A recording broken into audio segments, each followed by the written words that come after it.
You are all weirdos. Weird science is the revolution. Weird science is the revolution. Hello, everybody, and welcome back to another Indie Comic Review with Gray. I'm here with my man, Gray. What up, Gray?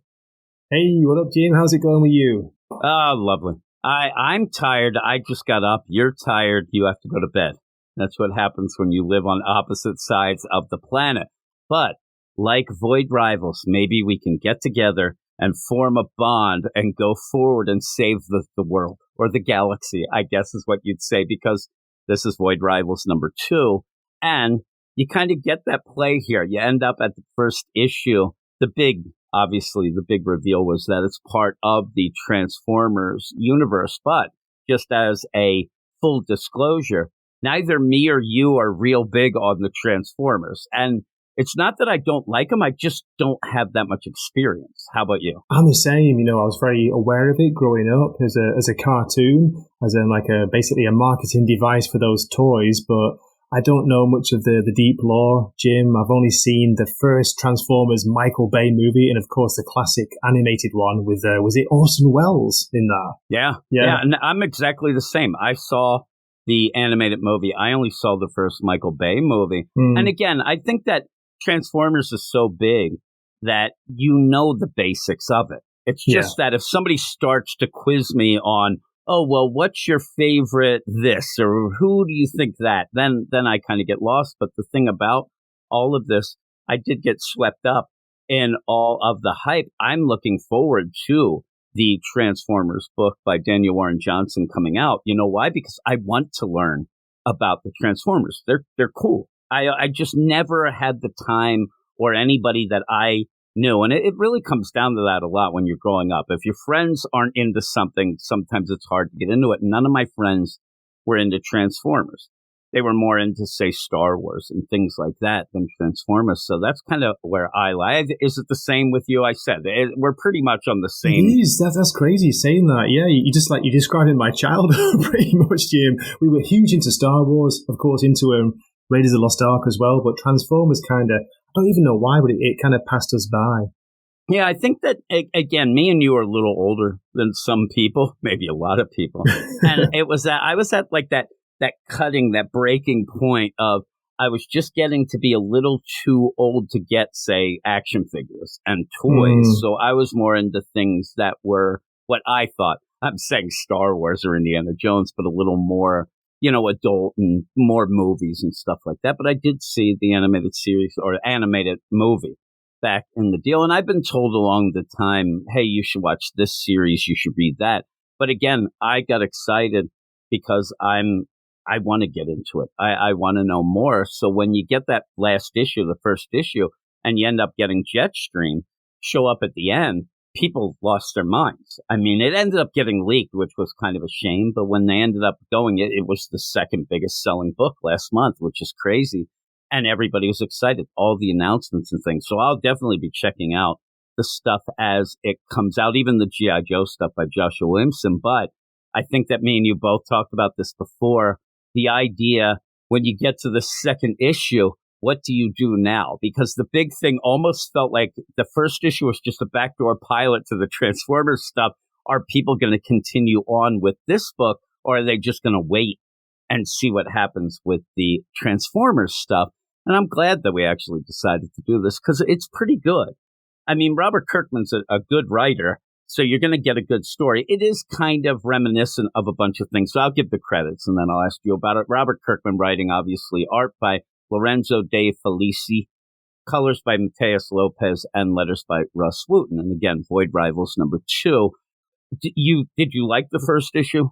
I did, and as you were saying, luckily I read it before I heard the spoiler, but it's like, Jim, how do you follow that? That was huge. And like you, I've just got to say, I'm so excited for Daniel Warren Johnson's series because I'm a big fan of his art style. Not everyone likes it, but I love it. I love the kind of mix of manga as well as, American style. It's a lovely mix there. Yeah, and I think it's a really good mix for the Transformers. And it's funny because I love his art too, but I also love a lot of the things that he writes. I mean, he is a good writer as well. A good writer. That's how good I like, how good an artist he is and how much I like the art is, you end up talking about that more than the writing, but his writing of a ton of things is really good. And my first real big thing with him was Beta Ray Bill, and I loved that series, and then ended up reading a bunch of other stuff as well. Then, so yeah, you get into this though with Robert Kirkman, who's pretty good himself. And that first issue, it felt a lot like Enemy Mine. I know you probably have seen that movie. I remember that, yeah. Was it Lou Gossett Jr.? Yeah. And so you have that. Now it even has a little tinge of saga in it. And I was wondering, again, like you said, how do you top that cliffhanger of a Transformer Jetstream in there? It's funny because you get another cliffhanger here in this one, maybe a little less than the deal, but I think that Robert Kirkman wants to explore the actual story, and it is good, and it's well written. The dialogue, very dialogue heavy, very much just, if you say just talking heads, but they are doing stuff, and they are trying to get off of this, asteroid deal. But the end of last issue, it did end with Derek, the main guy, saying that he had a vision, and we do go back in time to when he ended up launching off into space too. What ends up being they're just trying to get ice. They're just trying to get ice from a comet because there's a war going on between the Agorians and the Zertonians, and they're kind of battling for resources and things like that. It's not like the biggest of things with this endless war, like a forever war even. But you end up where you say, first off, his dad's a jerk. Right? His dad's not a nice guy, but it really threw me off. First off, he kind of looks like Santa Claus.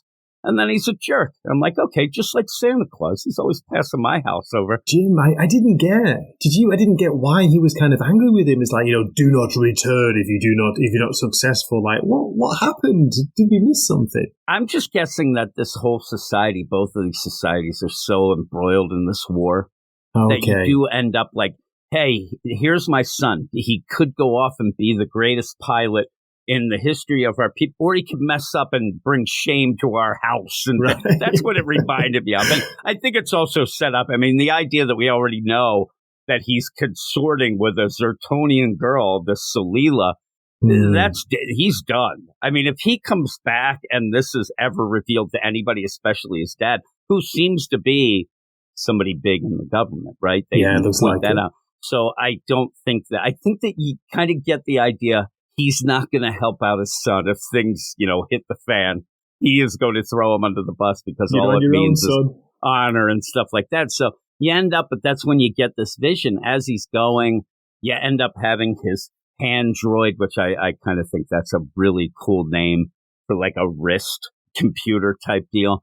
And he ends up having the vision. And the vision is just that maybe both of these, it pretty much boils down to, can't we all get along?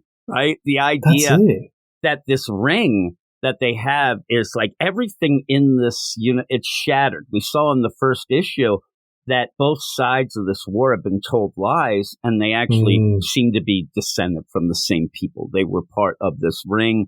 It broke, and now it's, people A versus people B were told lies. It really plays out a lot of, racism and what happens in propaganda and war and things. So I thought that was really cool. Now, I thought it was kind of funny that basically just the vision is, and I say vision, which is funny because they look like they're visions as well. They look like they're like... They have the look of the Vision family. There's a lot of things. Once I was reading it again, because the Transformers popped up out of nowhere, you're like, are they playing this, or like, are we throwing like 80 other things in here? Are we going to be revealed that this book is going to, as this book is bringing everything together in the story, we're bringing all of comics together. Superman will be in here and all. It's kind of funny. But they ended up realizing all those lies weren't true, that they're all the same descendants. So you go and work with it. But I think Robert Kirkman in 2 issues does a good job of showing what would happen. They're desperate. They're stranded on this comet. They don't know what to do. They have to rely on each other, but they still are so ingrained with the stuff. But in 2 issues, it seems like normally, wouldn't you think it's forced? Like the idea, oh my God, they're already like friends. But it doesn't feel forced to me. It doesn't. No, totally. I agree. You're right. I just admire this page here where you talk about one part of the vision, and the way that Kirkman uses just like minimal dialogue and narration to set this up is like 2 thriving worlds, an unending war, a dying sun, two warring civilizations must come together or perish apart. So like you were saying, Jim, it's enemy mind, isn't it? It's people, two races being brought up to kind of hate each other and think they're complete enemies, but they need to come together to survive, don't they? Yeah. I love the idea too. It looks like this ring. It was originally together, but nobody can go in space and see that. I know, oh my God, right? I think that this thing's supposed to be together. Like, I think at one point it was one thing. Like, what are we doing here? But yeah, they're going off. And even when we said, and it's going to kind of blend in from last issue to this, but as they were going, the one thing that made me laugh is this Salila, the girl. She kind of does mess up and blow up the ship that they were fixing at first. I'm like, why isn't he mad at her? But they end up scrapping together and get the ship. And there's kind of like that funny humor of, she says, I don't know if I want to be in a ship with you. And he says back like, well, what does it matter? We're going to die when we hit the launch button anyway. And they kind of start liking each other. And it's a pretty cool deal. And the way that it was set up here, you do end up thinking, what's going to happen if they go off? Like, are they that much friends that if they get picked up by, Derek's Agorian people, is he just going to say, I don't know anything about her? They both, I said to you before, they're both going to get in big trouble. They're both going to be arrested, whatever happens then, whatnot, because they both they're not supposed to talk to the other race. They're never supposed to show their face, kind of Mandalorian-esque there even. But when you go and they launch off, you're like, okay, what's going to happen? And even then, like the chances that they're ever going to get back to their people, whatever, is very minimal. And then all of a sudden, they see the ship come. And this is something, again, me and you, not knowing much about the Transformers stuff, I think that some people would have gotten excited when, like, I don't know, the ship, it's like an asteroid and it's friggin'. This is something in the Transformers universe. But at the end, you do end up where you say it, because it is the cliffhanger to this. They end up getting captured, which might be the best thing that ever happened, but to say what happened. Well, that's it. They were in danger of like running out of either fuel or food or even water. You think, oh my God, what's going to happen? They get pulled into this ship, Jim. It's a weird ship, isn't it? It's got claws. It seems to have all sorts of things. Inside there's a mix of technology and the asteroid. And then we get this incredible final page. It's a huge, huge monster. It's like saying, now surrender, you and all you possess is claimed by Skuxoid. Yeah, and I'm sitting there, and me and you both said, we're reading, I'm like, first off, you see the, chastity belt type thing. I'm like, I don't want anybody to find that key, ever. Like, you don't want to open that door. But he's there, and I'm like, okay, Skuxoid, I've never heard that. So I end up looking it up. Right away, pops up. It is part of the Transformers universe. So, again, this is what's fun about this. I end up, and I'll tell you, the idea of last issue, Jetstream, to then this issue, Skuxoid, a little bit of a downgrade of, oh my God, wow. But if you're into the Transformers, this is probably really cool. But also for me and you. Can I ask you as well? Sorry, can I ask, is he wearing a dunce's cap or what? What's going on? Yeah, looks it.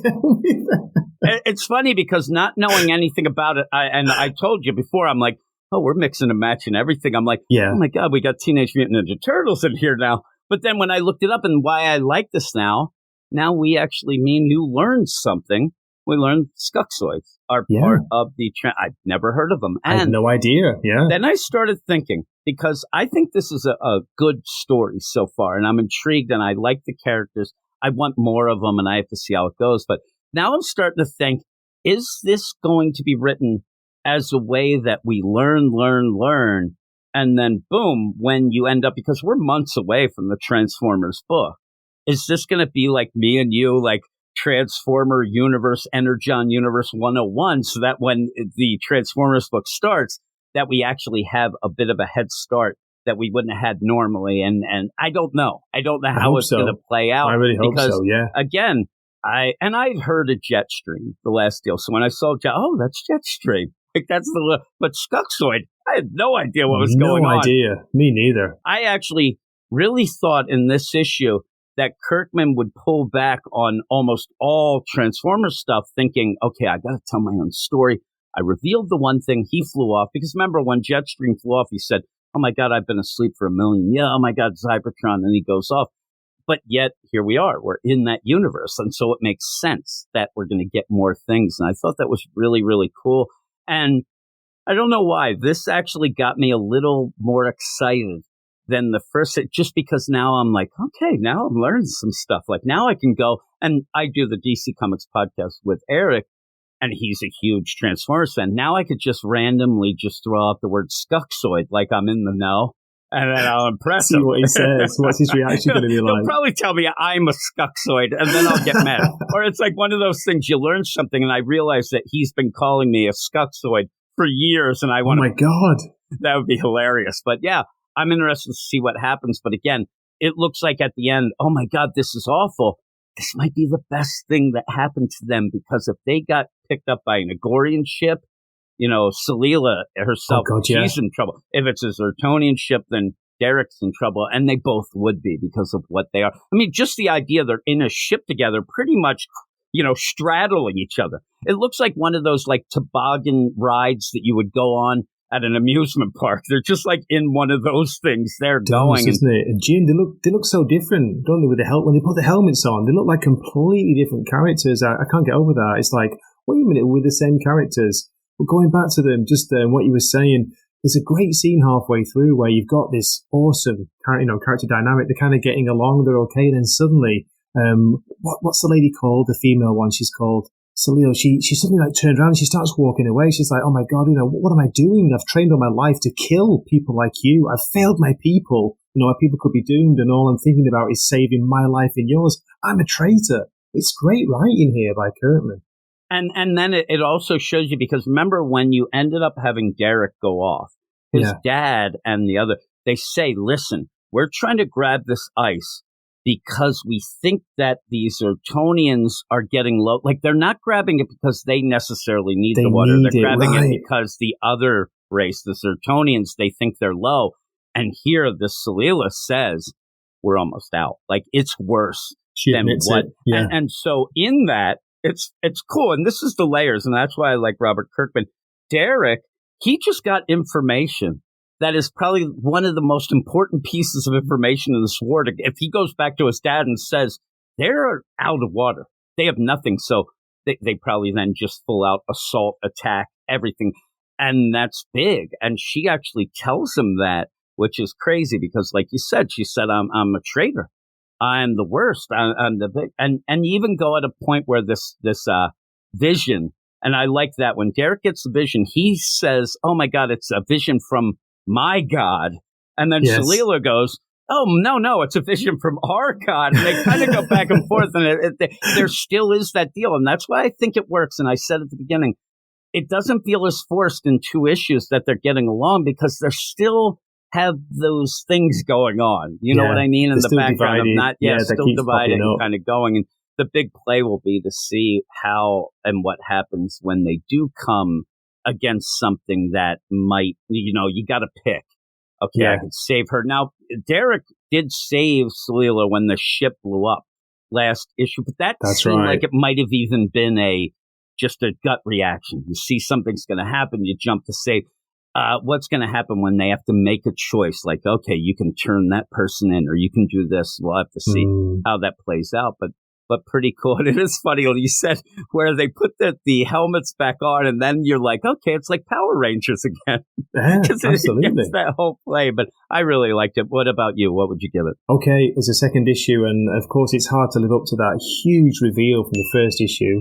But I'm enjoying the story. I'm invested in the characters. I like the sci-fi setting. I'm giving it an 8, a strong 8 out of 10, Jim. So am I.